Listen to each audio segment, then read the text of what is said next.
Good morning. Welcome to KiCon North America 2025. I really appreciate you all being here. We have a number of people. I don't know if you saw on the way in, our badge desk is still a little bit full, so we have a number of people rolling in as the morning goes on.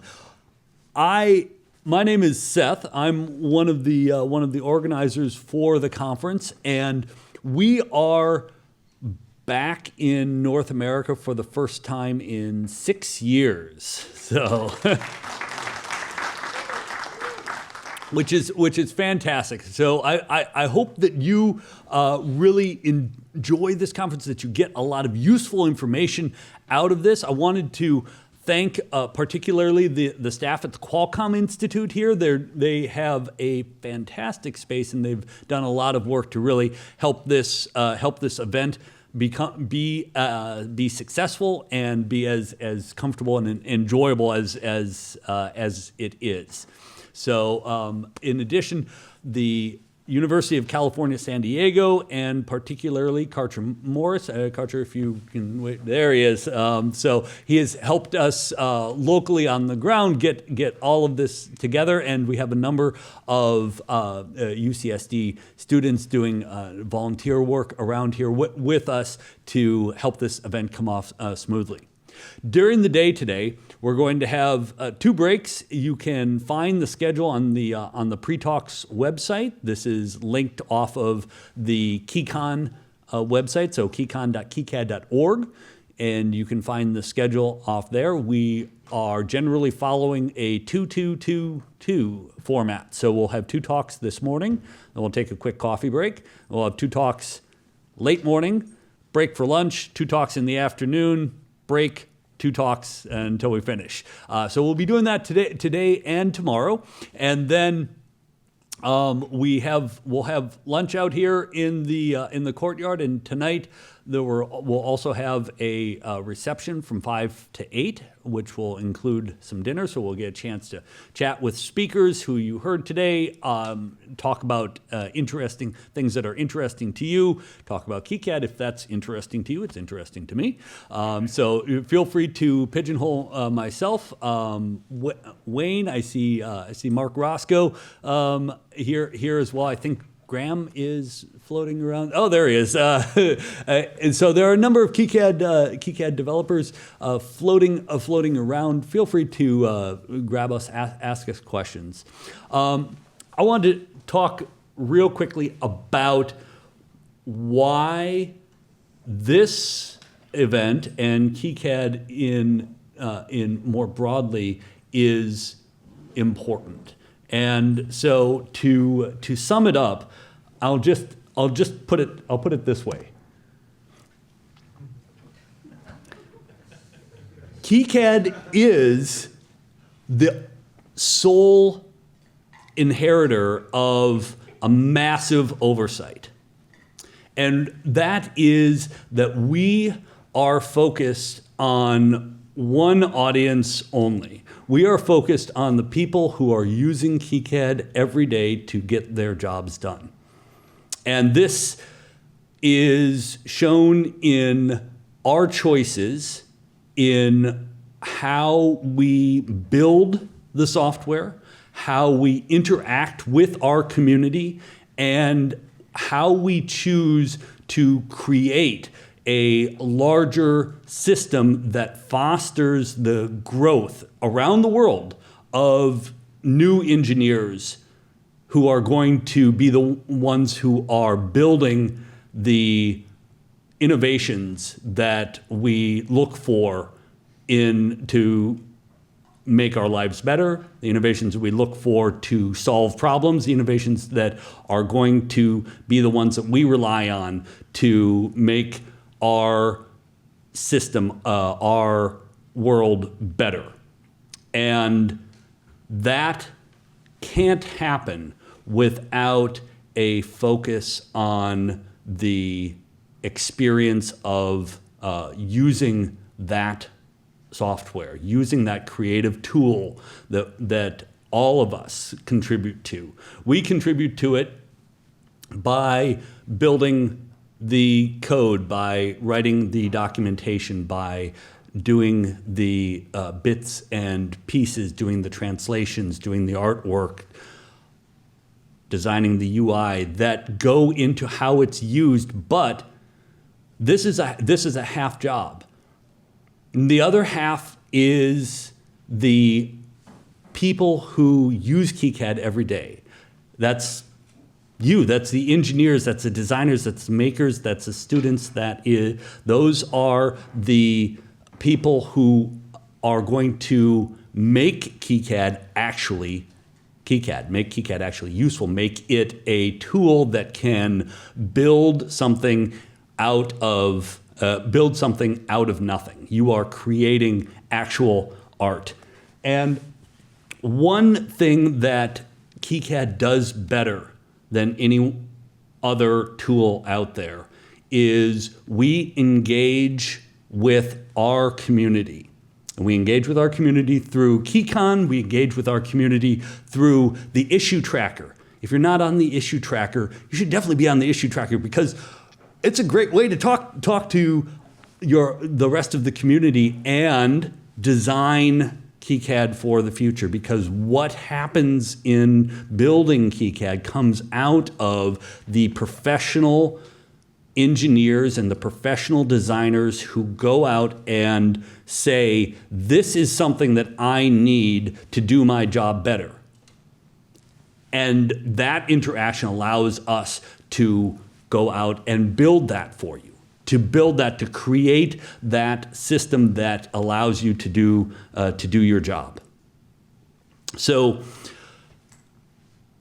one of the things that we face in open source software is a question of how do we endure, or do we endure?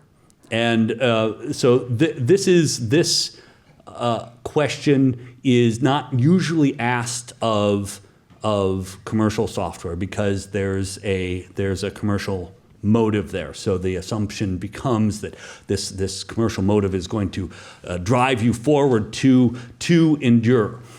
For us, we look at this in a different way. KiCad is 32 years old this year. This is it's a milestone. Well, it's a nice milestone because it's being geeks. It's a nice round power of 2.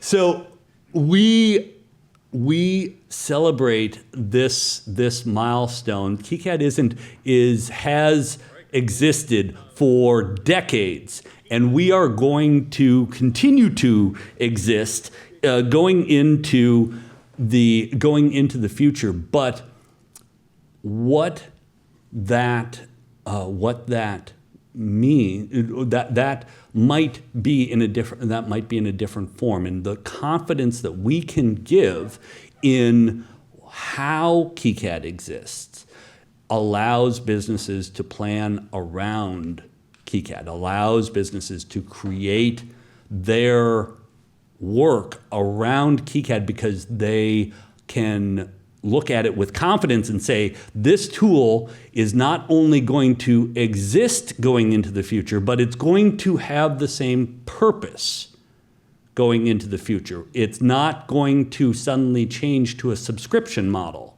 for example, going into the future.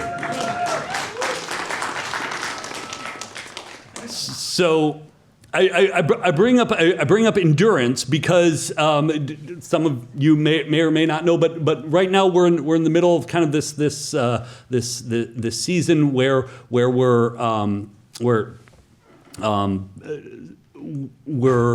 halfway in between these two major. I'm going to go off on a tangent here, but there's two large Jewish holidays that were right in between. There's 7 weeks in between, and we're kind of counting days along there. And today is the 46th day of this Omer counting. And this is we talk about different ideas on each day. And today is the endurance of sovereignty. And KiCad exists as a sovereign, as an independent, as a program that is not tied, is not dependent on these external forces that are not relevant to your design work. And how we endure in that, Wayne and Mark and Graham and myself and all of the KiCad development team, we all work every day to make sure that KiCad is not one person, that the bust factor in KiCad is very high. A bust factor is how many people can get hit by a bus before the program falls apart. Our number is very high. There is no one part of KiCad that will fall apart if one person is unavailable. And buses are gruesome, so let's just say that they get an offer that they can't refuse, and they move to an island and throw their computer in a waterfall and never touch electronics again. We're not going to fall. We're still there because we have these layers of backup, and we build more each day. Wayne and I have built out KiCad Services Corporation. This is our corporate arm in the United States that provides for interface, that provides support to the KiCad project. We sponsor things like KiCon. We sponsor development efforts. We sponsor documentation and design efforts to make KiCad better. This year, we're expanding into Europe. We have a European corporation that we're standing up as well. And we have an affiliate in China, Washoe, who is building KiCad and developing KiCad in China as well. Each of these independent entities is providing redundant support to KiCad. So at the end of the day, we, and by we I mean all of us, as the KiCad community, are going to be here next year. We're going to be here the year after that. And every year, we're going to be a better program for you. We're going to be a better program because you're here, because you're contributing, and because we're working to build out this system as the best possible EDA platform for businesses to use going into the future. So thank you for being here, and I hope that you have a useful, informative, and enjoyable conference. So thank you.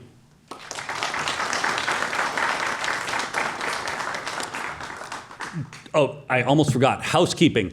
Bathrooms are down the hall, all the way down the hall on the right, and then if you have any questions, please do stop by our wonderful sponsor tables out front. Our main sponsor is Circuitly. They're down at the end. They have a very interesting program that they are tying into or providing interfaces to KiCad. And then, of course, DigiKey and Sierra Circuits are here as well. And please do ask them some questions. I know that they are a wealth of useful information, and so thank you to them as well for making this possible. So with that, we have a, let's see here. Our schedule has our next speaker as Morgan, so we'll just kind of roll right in. I'll stop real quick. If there, for each talk, we'll do a Q&A session at the end, and we have 2 microphones on the side, and we'll have some folks walking through the audience to pass the microphone around, so do feel free to raise your hand. If you're watching on the live stream, you can type your questions into the live stream, and we'll relay the questions to the speaker as we go along as well. So do feel free to ask any questions. So with that in mind, before I call up Morgan for his talk, are there any questions that people have about KiCad, about our direction, how we're structuring this as an entity going forward? Oh.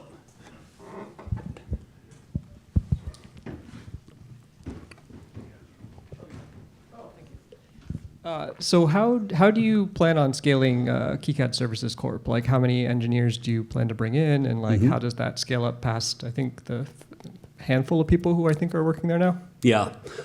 So the question is how do we plan to scale this to support a larger community as we grow? Is that a fair restatement? Okay.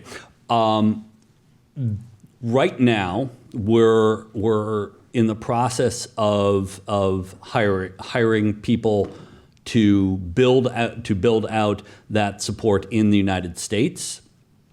As I mentioned, we have branched out. We're starting a European arm as well, which is going to have independent engineers working for the European arm as well. And as we do that, our customer base is going to be split as well. So how we build up the individual support and development efforts are focused on building local talent and local support options. So by building up individual efforts in separate parts of the world, we are able to coordinate a number of those development efforts with larger support streams. So, in the one thing that we do avoid is we do avoid the sort of VC pathway, because, and this has been a conscious choice for us, because a venture capital, although it does infuse and allows rapid scaling, has required exit points and exit timelines. When these desires do not necessarily align with the needs and desires of the KiCad user base. And our mission, as we have defined it for both KiCad Services as well as KiCad Europe, is to support our community and support the development of KiCad. This does mean a slower growth path than if we brought outside funding in, but it focuses our mission directly on that development, and we think it provides a more stable, long-term view on how the company grows and the support that we're able to provide KiCad. So the answer is slowly, but focused in each market and coordinated to work toward a common goal.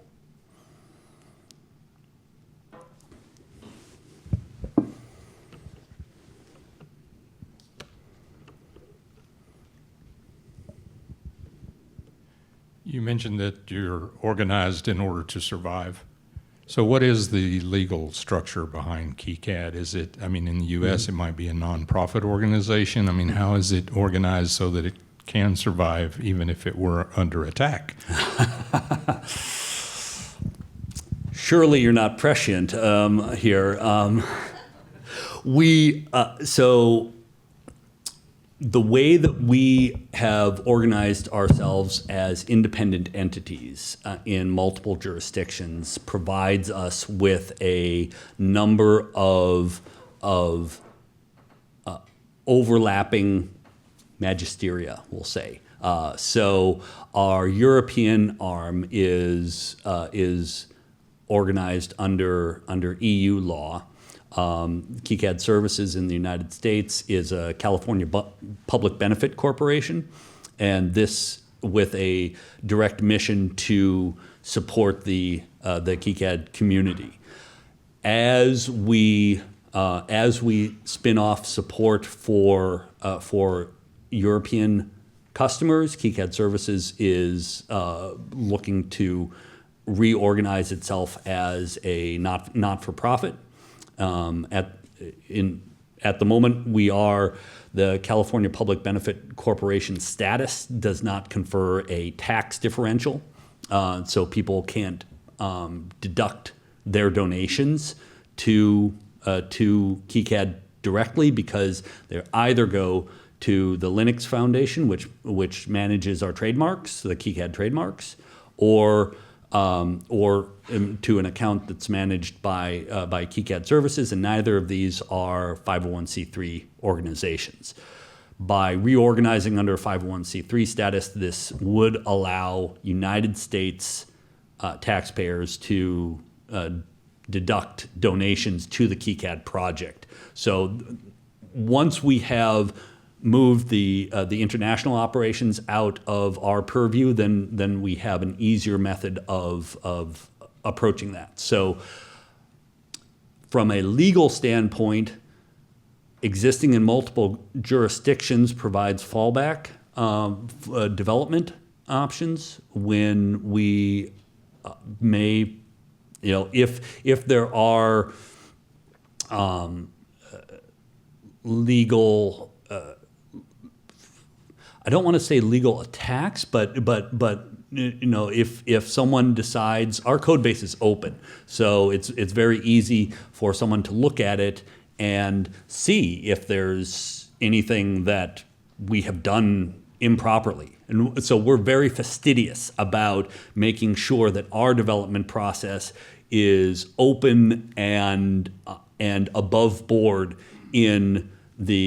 both in the United States and in Europe. Where those conflict are generally around how we interact with other platforms. So as we build importers for other EDA tools, we have to be very careful that we're not using other EDA tools to build those importers, because this goes against their end user license agreements. And so we build up basically these firewalls of separation, and the code that we develop ends up being uniquely KiCad and can be verified in that manner. But that doesn't mean that someone won't make an argument that it's problematic. And the argument itself can be, as you're aware, I guess from your question, the argument itself can be damaging. And that what we look to prevent that is both building these kind of multiple organizations, but also we build relationships. We have relationships with people at Altium. We have relationships with people at Cadence, and we look to build those relationships such that our existence and our system is beneficial to them, because they need engineers. If they don't have engineers, they don't have customers. And their new engineers aren't, there's a limit to how many people can be trained on a $10,000 platform. And we provide a good way to build our talent pool, both in the United States, because we're talking about in KiCon North America here, building the local talent pool increases the number of engineers that are out there, increases provides a increase for the number of potential customers that they have. So KiCad, although their advertising arm might not agree with this, KiCad is incredibly beneficial to each of these major EDAs, and you can see some of these light shifts. We're not they're no longer advertising that that KiCad is a bunch of basement dwelling wannabe hacks. They're now saying, KiCad's great for when you start out, but when you get to the big boy tools, come over to us, sort of. Right? They've kind of shifted their advertising away from attacking KiCad to saying, KiCad's this gateway drug. And part of this is about building the relationships. So we don't just want to build relationships with our customer base. We want to build relationships that build the entire engineering community. And as people view us as a benefit to the entire community, that's when we are safest. That's when we are the most able to guarantee our long-term success.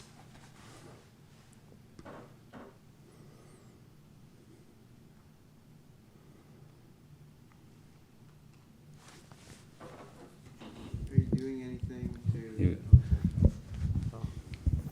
I was just curious if you're doing anything to get into the schools more.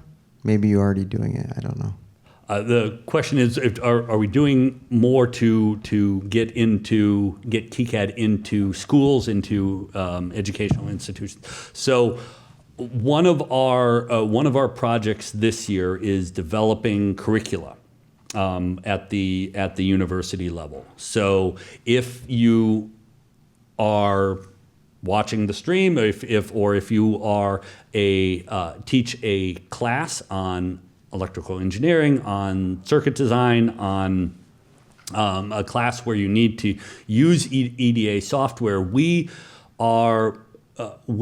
interested in supporting that. So how we support that is by building freely available curricula that match a 3-week subsection of a course, a 10-week full quarter course, and then a 15-week full semester course. By building out those curricula based around current KiCad standards, we are hoping to provide an ease of transition, both for new instructors coming in as well as established instructors who are teaching their classes, but might want, they have new students coming in who want to use their Macs, and that's a problem for major, or they want to use their Linux laptops, or they want to be able to use their software at home, and not on a dongle protected school machine. So we think that by building out these opportunities for instructors to easily transition their courses or integrate some KiCad content into their lesson plans, we think that will have a positive impact. And if anyone is interested in testing out these lesson plans with me, please do get in contact. I'm Seth at KiCad.org, and send me a note, and I'll have you on our first test system.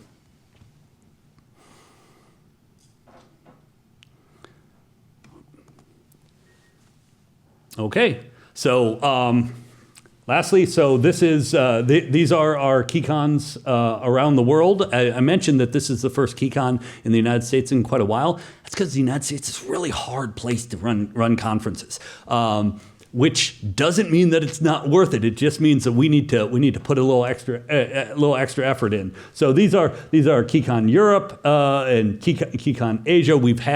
We run these conferences if you are interested in Germany, in Europe, and then in Shenzhen in China for Asia and the Pacific Islands. We have a really fantastic group of people who work with us and help to put these events together. Every year we get bigger.